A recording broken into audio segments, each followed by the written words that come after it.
தந்தி TV நேயர்களுக்கு வணக்கம். இன்றைய திரை விமர்சன நிகழ்ச்சியில் நம்ம பார்க்க போகிற திரைப்படம் தலைவன் தலைவி. இயக்குனர் பாண்டியராஜ் இயக்கத்தில் நடிகர் விஜய் சேதுபதி, நித்யா மேனன், யோகி பாபு உள்ளிட்ட பலர் நடித்திருக்கிறாங்க. இந்த படத்தோட கதை என்னன்னா, கணவன் மனைவிகள் இருக்கிற சிறு சிறு சண்டைகள் பெரிய சண்டையாக மாறிடுச்சுன்னா அதில் ஏற்படும் விளைவுகள், பிறகு இவங்க 2 பேரும் அந்த சண்டையினால பிரியிறாங்க. அதுக்கப்புறம் அவங்க சேர்ந்தாங்களா இல்லையான்றது தான் ஒரு 2 மணி நேரம் 20 நிமிஷமாக இந்த கதை நகருது. சரி, இந்த கதையில் வேற என்னென்ன கேரக்டர்ஸ்லாம் முக்கியத்துவம் இருக்குன்னா, யோகி பாபு, அதேபோல் பருத்திவீரன் புகழ் சரவணன், இப்போ ரோஷினி ஹரிப்பிரியான், அதுபோல் மலையாள நடிகர் செம்பான், அப்புறம் ஆர்கே சுரேஷ், இப்படி ஒவ்வொரு கதாபாத்திரங்களும் அவங்களுக்கு என்ன ஒரு ஜஸ்டிஃபை பண்ண முடியுமோ அந்த கேரக்டரைசேஷனுக்கு நல்லாவே ஜஸ்டிஃபை பண்ணிக்கலாம் சொல்லலாம். மகாராஜாக்கு பிறகு விஜய் சேதுபதிக்கு இது ஒரு தரமான படமாக அமைஞ்சிருக்குன்னே சொல்லலாம். அந்த அளவுக்கு அவர் கேரக்டரைசேஷனை மெனக்கெட்டிருக்காரு, ஒரு வித்தியாசமாக காமிச்சிருக்காரு. இது வரைக்கும் இல்லாத ஒரு கேரக்டரைசேஷனில் அவர் நடிச்சிருக்காருன்னு சொல்லலாம்.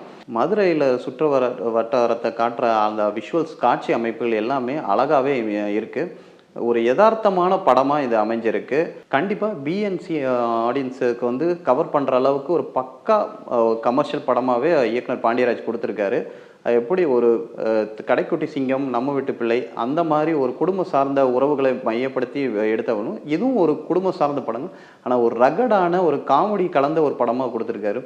இதில் முக்கியமாக ஆர்கே சுரேஷோட நடிப்பாக இருக்கட்டும் சரி, அவருக்கு ஒரு சட்டிலான ஒரு வில்லனிசம் அவர் காட்டுறதும், எப்போவுமே ஒரு சீரியஸ் டோன் இருக்கும். அது நம்ம சில இடங்களில் நமக்கு அது ஒரு நகைச்சுவையாக தெரியுது. இப்படி காட்சிகள் அமைப்பு இருக்குது.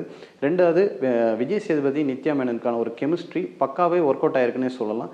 அந்த அளவுக்கு ஒரு கணவன் மனைவி எப்படி நிஜத்தில் இருப்பாங்களோ அந்த அளவுக்கு ஒரு ஒரு உரையாடல் அவங்களோட இருக்குது. மேலும் விஜய் சேதுபதி இந்த பரோட்டா விதவிதமாக, ஏன்னா அவர் ஒரு பரோட்டா மாஸ்டராக வராரு. இதில் எந்த விதவிதமான பரோட்டாக்கள் அவர் செய்கிறது, அதை அழகாக காட்சி அமைக்க விதமும் நமக்கும் ரசிக்கிற மாதிரி ருசிக்கிற மாதிரியும் இந்த காட்சி அமைப்புகள் இருக்குதுன்னே சொல்லலாம்.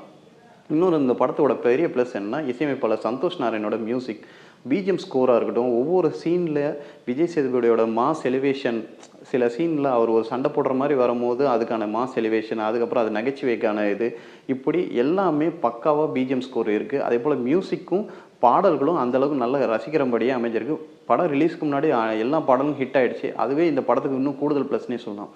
சமீப காலமாக யோகி பாபுவும் விஜய் சேதுபதியோட காம்பினேஷனோட நகைச்சுவை ட்ராக் நல்லாவே ஒர்க் அவுட் ஆகிட்டு வருது. அது இந்த படத்துலையும் நல்லாவே ஒர்க் அவுட் ஆகிருக்கு. சட்டிலான ஆக்டிங் யோகி பாபு கொடுத்துருந்தாலும் அது டைமிங் டெலிவரி பக்காவாக ஒர்க் அவுட் ஆகிருக்குன்னே சொல்லலாம். ஒரு 2 hours 20 minutesல நம்மளை நல்ல ஒரு ஜம்பேக்டாக நம்மளை உட்கார வச்சு எந்த ஒரு டயர்ட்னஸ் தெரியாமல் ஒரு இன்ட்ரெஸ்டிங்காகவே என்கேஜிங்காகவே இயக்குனர் பாண்டியராஜ் நம்ம கொண்டு போயிருக்காரு. எல்லாரும் வீட்லேயும் இது நடக்கிற விஷயம் அவங்களுக்குள்ளே ரிலேட் ஆகிற மாதிரி இது காட்சி அமைப்புகள் இருக்குது. இன்னும் கூடுதல் ப்ளஸ்ஸாக இருக்குது. மலையாளம் ஆக்டர் செம்பான்னு இந்த படத்தில் நடிச்சிருக்காரு. நித்யா மேனனோட அப்பாவாக வராரு. அவரோட பேக்ரவுண்ட் என்ன, அவருக்கு இதுக்கு முன்னாடி எப்படி இருந்தார் அப்படின்ற கேரக்டரைசேஷன்லாம் அவர் பக்காவே தன்னை போர்ட்ரை பண்ணியிருக்காருன்னே சொல்லலாம்.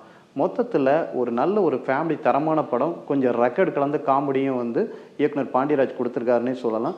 மகாராஜா படத்திற்கு பிறகு விஜய் சேதுபதிக்கு இது ஒரு வெற்றி படமாகவே அமைஞ்சிருக்குன்னே சொல்லலாம். மீண்டும் ஒரு திரை விமர்சன நிகழ்ச்சியில் உங்களை சந்திக்கும் வரை உங்களிருந்து விடைபெறுவது உங்கள் ராஜா. சினிமா உலகை ஃப்ரேம் பை ஃப்ரேம் படம் பிடித்து காட்டும் தந்தி சினிமா சேனலை இப்போவே சப்ஸ்கிரைப் பண்ணுங்க.